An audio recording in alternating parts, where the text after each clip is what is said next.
Assalomu alaykum everyone. Keling bugun FOMO to'g'risida gaplashamiz. FOMO, Fear of Missing Out so'zining qisqartmasi.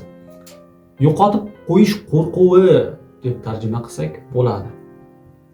Bu kasallik bo'lib, psixologiya kasallik.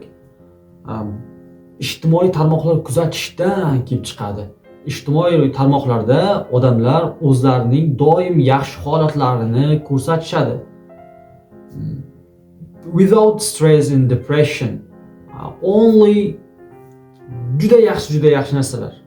Sotib olgan biror narsani, qisqasi o'zingiz tushundingiz. Hayoti ularda stresssiz, umuman to'kindek tuyuladi. Siz uni kuzatib turganingizdachi taqqoslash hosil bo'ladi. Siz bilmagan holda miyangizdan taqqoslash funksiyasi yonadi. Keling, agar siz doim o'zingizni taqqoslaydigan bo'lsangiz, ozgina shu bilan nervingni bo'layotgan bo'lsangiz, men bunga davo tuzib chiqdim. Birma-bir ko'rib aytib chiqsam bo'ladi. Birinchisi, social mediani umuman ishlatmang. Ajoyib, ha? Buni ishlatmasa ham shundoq kunimiz o'tayotgandi. Tinchlik bo'layotgandi. Agar ishlatmasangiz, sizning diqqatingiz, fokusingiz o'zingizning hayotingizga oshadi. Agar telefonda ham shunaqa muammo keladigan bo'lsa, kulrangli filtr degan narsa bor. Telefonni rangsiz, kulrang filtrda ko'rsatib qo'yadi. Agar telefonimiz kulrang bo'lib tursa, hayotimiz go'zal bo'lib ko'rinsa, haqiqiy hayot yashash yaxshiroq. Ancha asabiylashmay yashaysiz.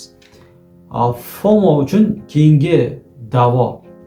Keyingisi, taqqoslaydigan odamingiz faqat o'zingiz bo'lsin.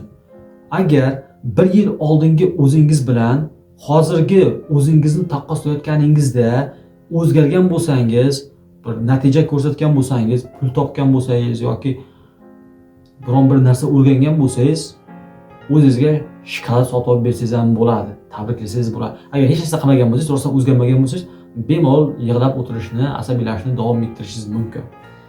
Xo'p, keyingi davo dedik, dori dedik. O'zingizga bergan va'dani doim bajaring. Albatta bizlar odamlarga bergan va'damizni bajarishga o'zimizni mas'ul desangiz, buni yomon demoqchi emasman, ammo o'zimizga bergan va'dani birinchi o'rinda bajarishga odatlanishimiz kerak. Bunga majburmiz desak ham bo'ladi. O'zimizni mashqimiz, o'zimizni taskimiz turibdimi, o'shani birinchi bajarishimiz kerak albatta. Uchinchi davo. To'rtmi yoki? Okay. Taqqoslaydigan odamning mayli taqqoslash bizga o'rnashib qolgan bo'lsin. Uni odamimizni imkoniyatlarini ko'rib chiqishimiz kerak. Tasavvur qiling. Marafon bo'lsin. Siz marafon boshida turibsiz, 10 qadam yurgansiz yoki o'rtasida turgan odam bilan poyga o'ynamoqchisiz. Aqlga sig'maydi. Uni imkoniyatlari boshqa bo'lishi mumkin va undagi shu aytganim u marafonning o'rtasida turibdi, ancha oldin boshlagan sizdan. U bilan poyga o'ynash aqlga sig'maydi. Xo'p, keyingi davosi.